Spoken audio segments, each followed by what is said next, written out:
lot of concepts and like strategies that I'm going to use today that could be applicable to other subjects as well. So just hang in there. And so this is just thinking about for you, for yourself, what do you notice about the picture that's on the board here? Do you notice patterns? What do you notice? Just type in the chat and tell me what you notice about the picture on the board.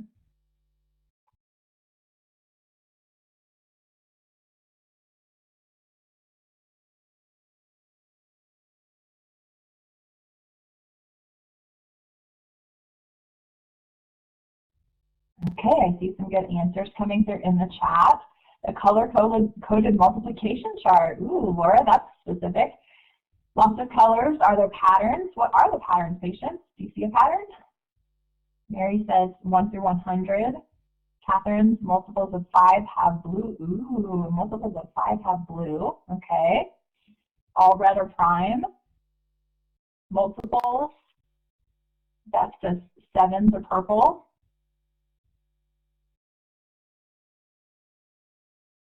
Awesome. Anything else that you guys notice?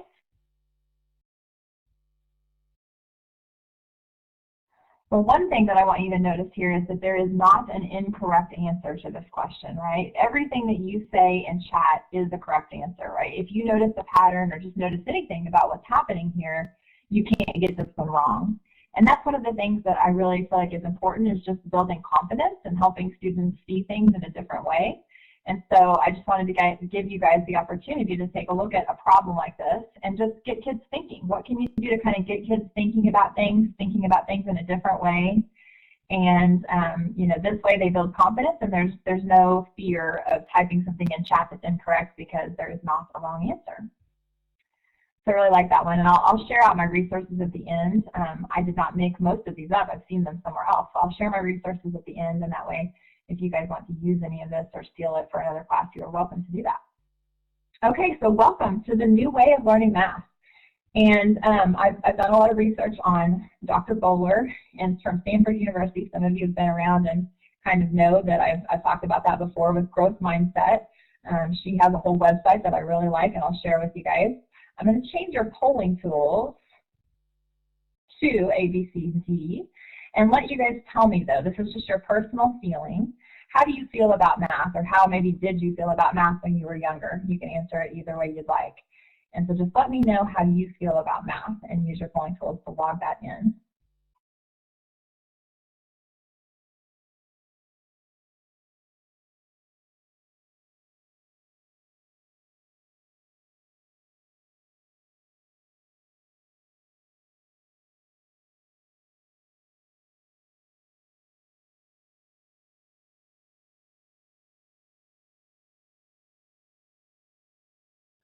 Okay, I see that most people have responded, so I'm going to go ahead and stop the timer, and I'm going to post our results to our polling here in the chat. Okay, so it looks like we're all over the map, which is kind of fun, right? That's kind of interesting. So it looks like some of us hate math and are terrible at it. Some of us feel like it's okay, but maybe it's not your favorite. Some of us are good at it, or pretty good at it, but they just think it's okay. And some of you think it's like your favorite subject ever, and you're really good at math. And so you're just all over the place, and that's okay. And so that's one of the things that we're going to talk about today, is just, you know, how do you feel about math, and how does that affect how you do at math, and how well you perform at math. So we're going to talk a little bit about that today. But thank you guys for answering that, because it's always nice to know how you feel. It definitely affects things. So I'm going to remind you real quick about ClassCraft, because I did put everyone in here, and you guys do have a profile. So at the end, if you want me to share yours and you want to use like your personal email address maybe to look at this, you can see, so you can tell if I gave you points today. So I would be giving you guys points during class for things like participating, being engaged in class, helping out your classmates, using the whiteboard, using the tools, using your microphone, maybe even sometimes using your webcam during class. So I'll be giving you guys points as we go along. And on my side, it's really easy because I have the extension open, so I can just click on you guys, and it's super easy to give you points really fast. And then on the student end, on your end, you guys can log in and see those points as they get accumulated, and you can use those points to purchase cool things within the system. So I'm going to use that as we go along today. All right. Really quickly, and let me see if I can just get a couple of volunteers to read our expectations. A few of you raise your hand to volunteer. And Maxwell, thank you so much. Will you read the in the classroom box right here? Will you read this to us? Sure. In this classroom, I find the courage it takes to grow up and become who I really am. Open up to challenge so I can change. Care and am kind, for everyone I meet is fighting a hard battle. Understand that dreams only work when I do, and set myself up for success so anything can be possible. Thank you, Erin. Great job. And those were a little hard to read too, by the way, especially with that big letter in the front. So thank you for doing that. I like the way this one is worded just because it talks about, you know, everyone is fighting their own battle, and we can't always see that, especially in a virtual classroom. We don't know what kids are going through. We don't know what each other is going through on a daily basis all the time. And so it's just important to recognize that we don't want to judge each other because we're all fighting a battle, and we never know what that is at any time. So it's just important for us to work together and make things happen and to do our best every day. And so this was just a reminder, which I saw in someone's classroom last year, and so I'll be glad to share this out if you guys like this. I thought it was great. I really like this. Everyone fighting their own battle piece. I just thought that worked really well for our school. So be sure to ask questions. You're here to learn and be ready to do your personal best every day.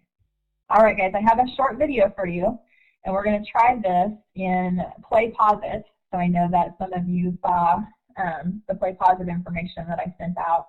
And so I am going to give you guys that link. Or actually, I'm going to try it in WebTour first and see if it works in WebTour. If it doesn't, then I'll give you the link.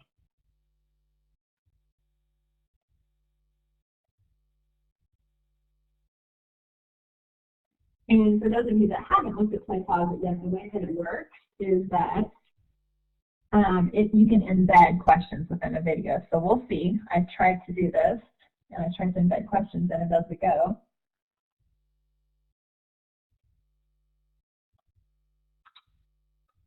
All right, I'm going to try the WebTour.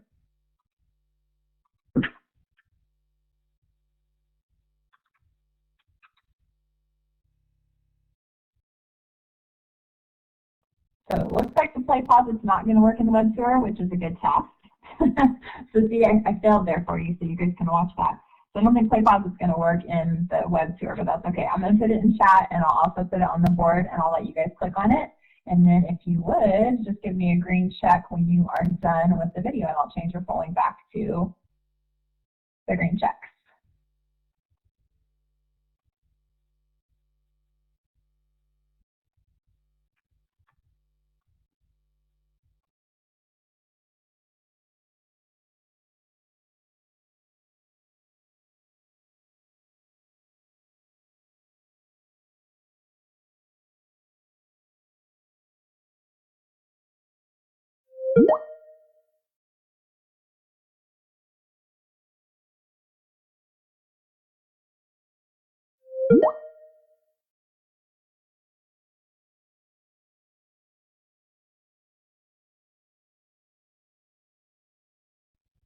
Okay, it looks like most of you have finished. So if you haven't given me your green check yet, please give me a green check when you're done. If you didn't finish the video, just go ahead and pause it, and then we'll talk about it, and you can finish watching it later, okay?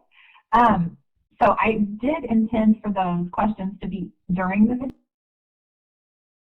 video, not at the beginning. Did you guys also experience them right at the beginning?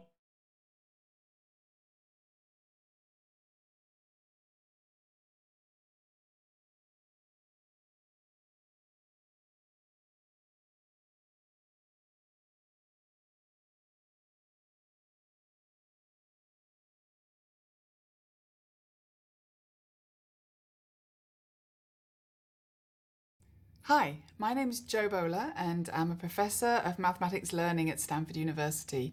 Welcome to the week of inspirational math that my YouCube team and I have designed for you. Most of the days start with a short video from my online course with some really important messages about math learning. And today's first message may be the most important of all. Everyone can do well in math. I hope you really enjoy the week. Here's the first video from the course. You may have been told or led to believe that some people are math people and some aren't, or that math isn't for you. Well, it turns out that's not true. Everyone is born with the innate ability to do well in math, and whether you do well or not comes from the experiences you've had and the beliefs that you hold. Everyone can do really well in math. There may be some people, who seem naturally good at math, or just love it, when you don't. But that has come about because of experiences they have had.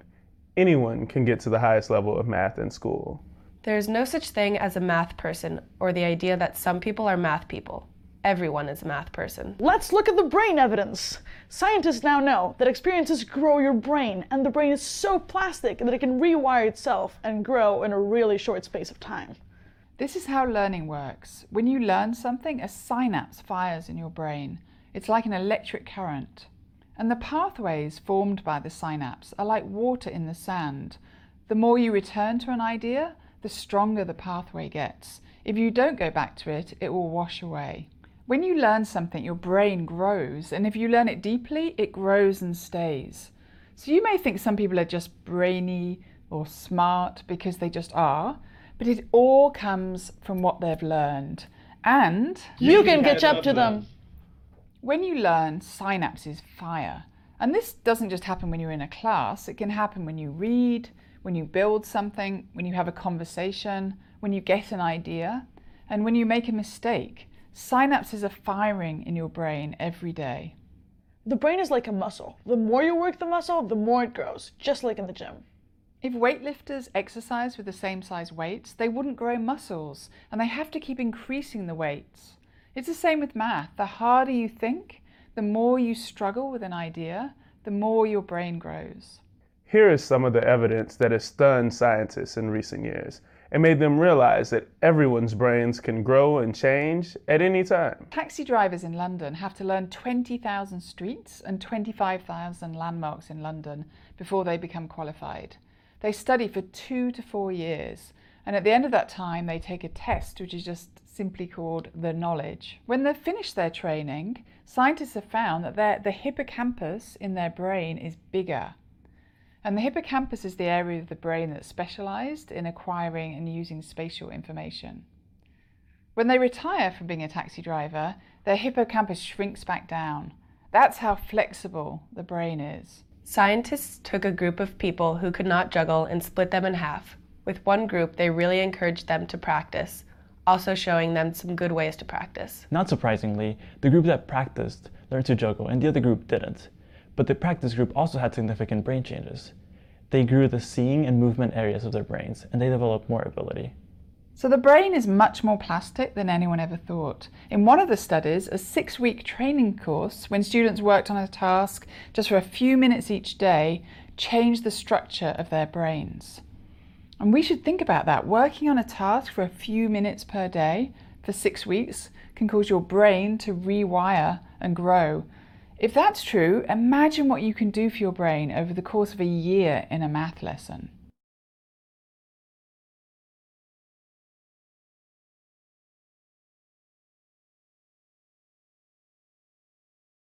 Of the video. So I have a little bit to learn about Sliposit because they were supposed to be kind of embedded within the video, and so I'll have to work on that, but it is definitely a cool feature. And so would just one person mind sharing maybe something that you thought of or that you realized as you watched that video? What did you think about that video?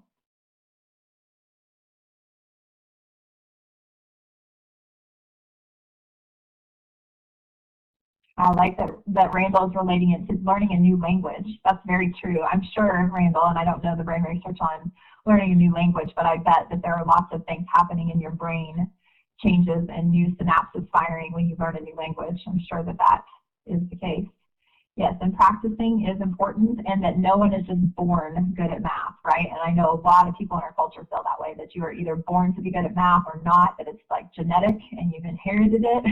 And so I think, students feel that way, we feel that way, parents feel that way, and so it's important to start with getting over that. Cool. All right, guys, well, I'm going to move forward, but if you didn't get a chance to watch that video, feel free to save that and do that later. Okay, so here's a common question that you see on state standardized tests for students, and the standard that goes with that is down here at the bottom. And so you have seen something like this before.